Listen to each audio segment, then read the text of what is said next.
And you just take your foot and go. Oh, wait, okay. One more time. One more time.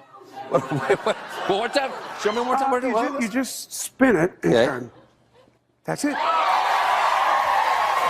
The legendary musician Steven Tyler, with a strong voice and boundless energy, he was the center of Aerosmith, one of the best rock bands ever, but there was a sinister tale hidden behind the music. Before drugs, lies, scandals, and startling decisions, he had it all: fame, fortune, and the affection of millions of followers.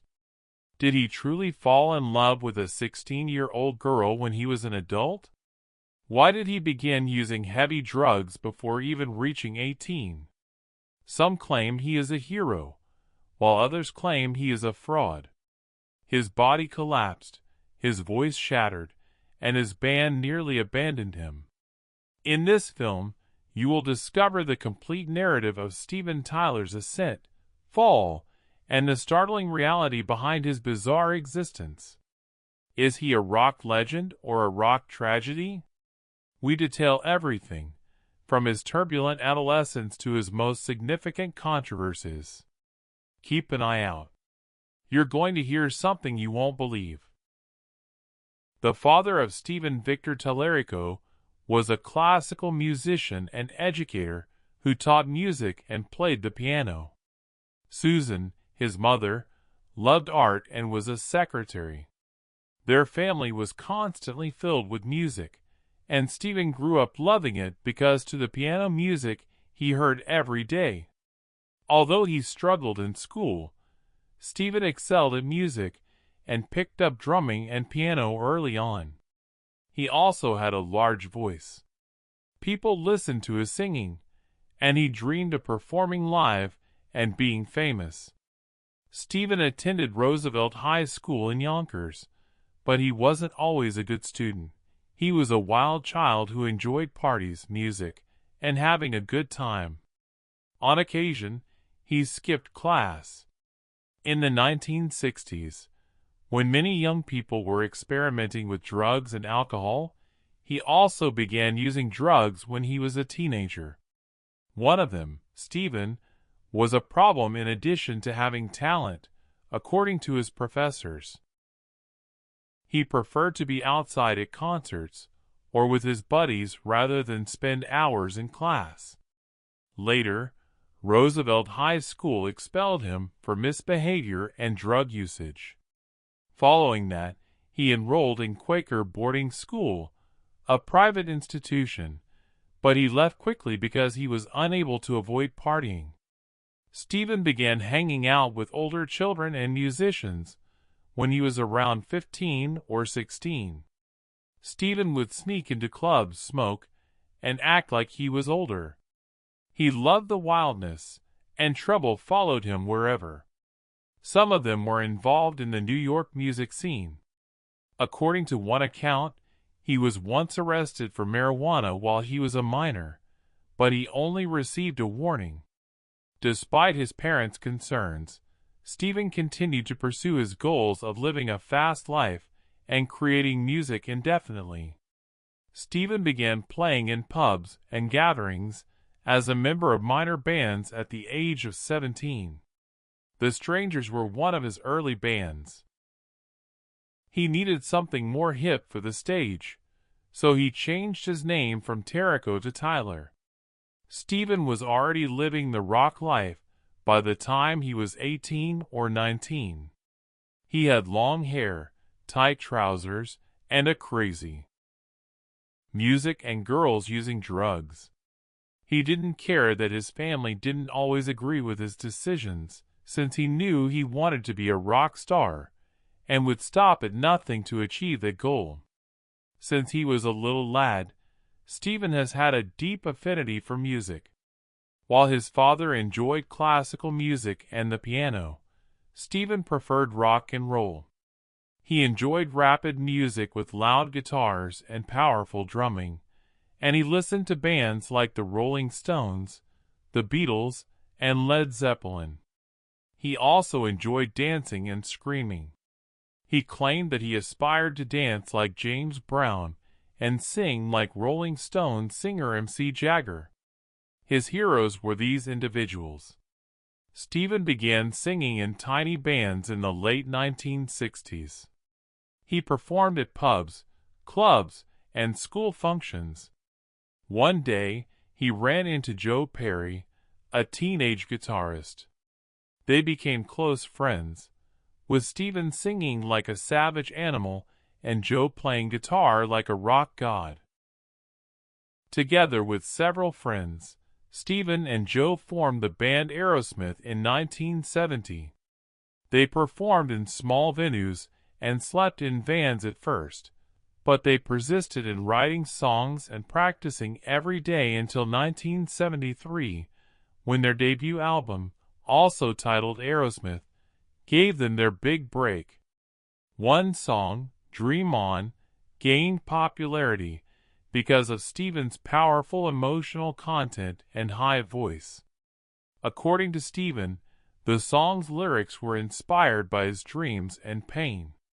Dream On is still among Aerosmith's most well-known songs and turned into a rock anthem. As Aerosmith gained popularity following Dream On, they put forth successful albums like Toys in the Attic, 1975, and Rocks, 1976. They became famous because to songs like Back in the Saddle and Walk This Way Sweet Emotion, but popularity also brought challenges. Joe and Steven Perry were dubbed the Toxic Twins. Why? Because they shared a lot of drug use, including cocaine, heroin, pills, booze, and more. They were intoxicated all the time.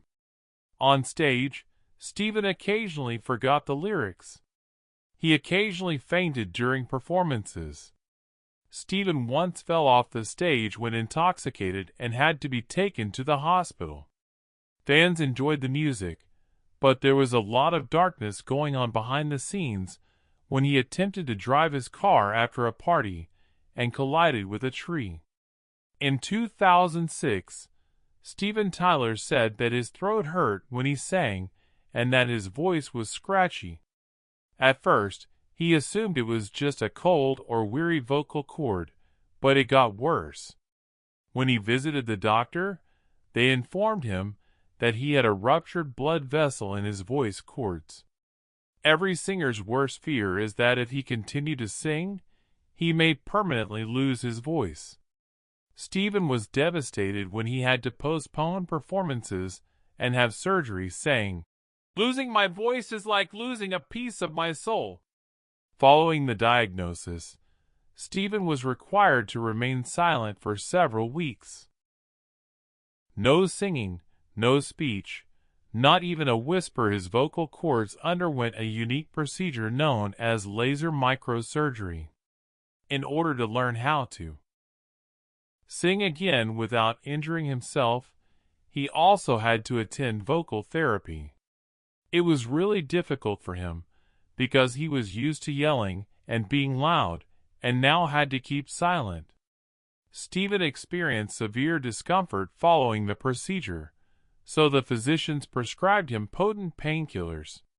These were extremely potent opiates that have the potential to become addictive. Steven soon began taking too many of these medications. After years of abstinence, he relapsed into addiction. He had to return to treatment for the third time in 2009. This made headlines.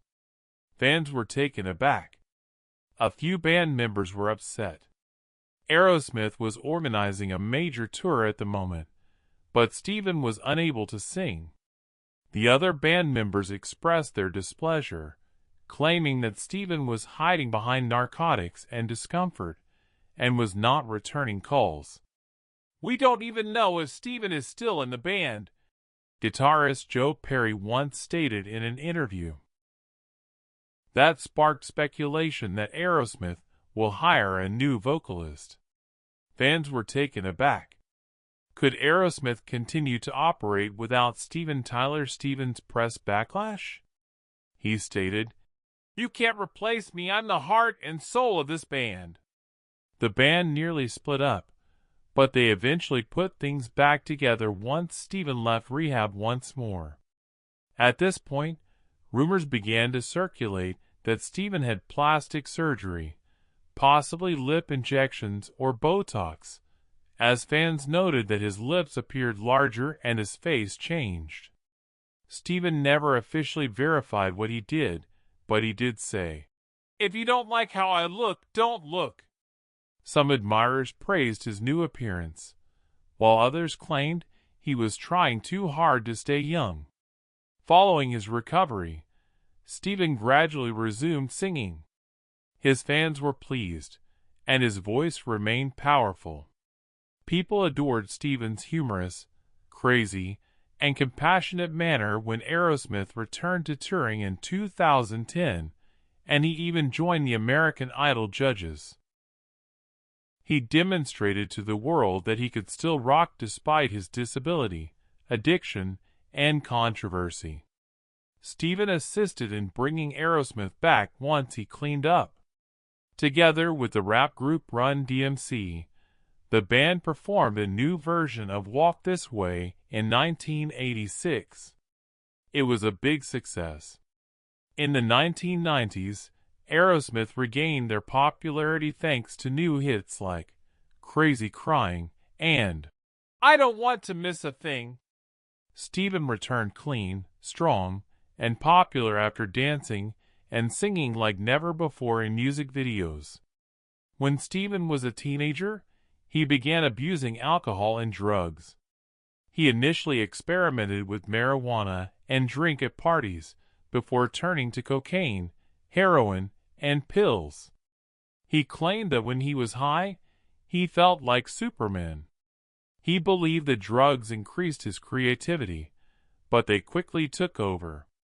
During an interview, Steven stated, "I could have purchased a small island with the more than $6 million I spent on drugs."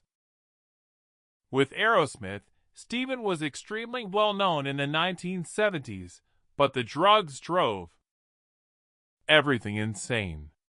He occasionally forgot the lines while singing. He occasionally couldn't even stand up straight.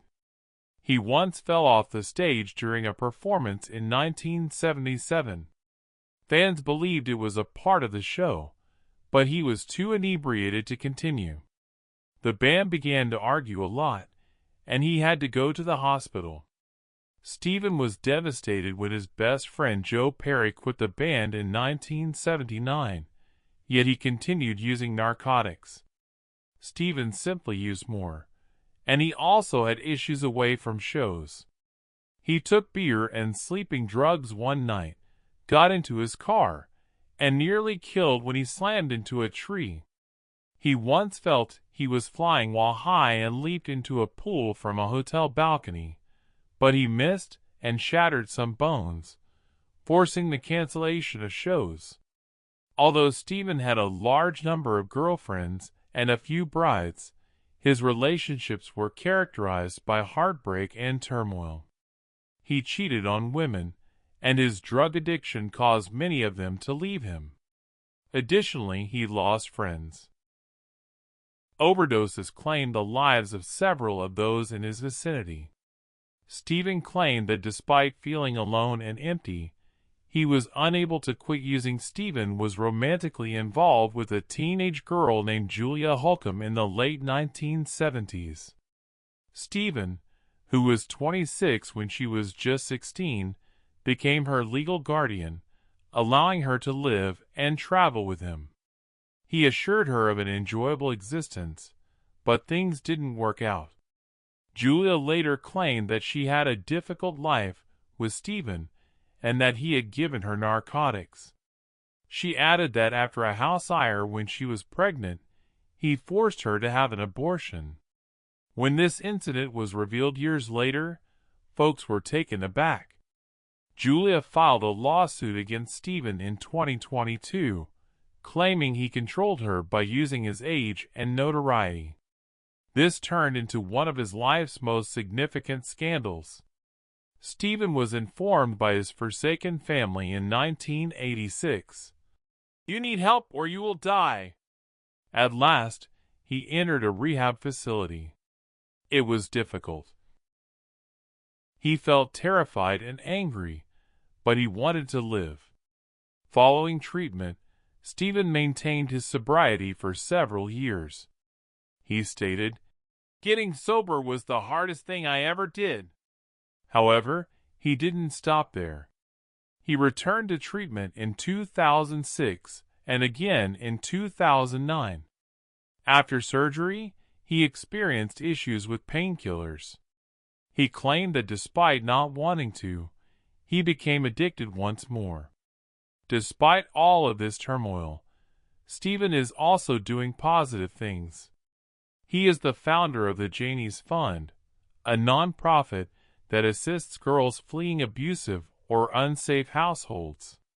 His well-known song Janie's Got a Gun is the source of the name. He also assisted in opening a women's rehabilitation facility.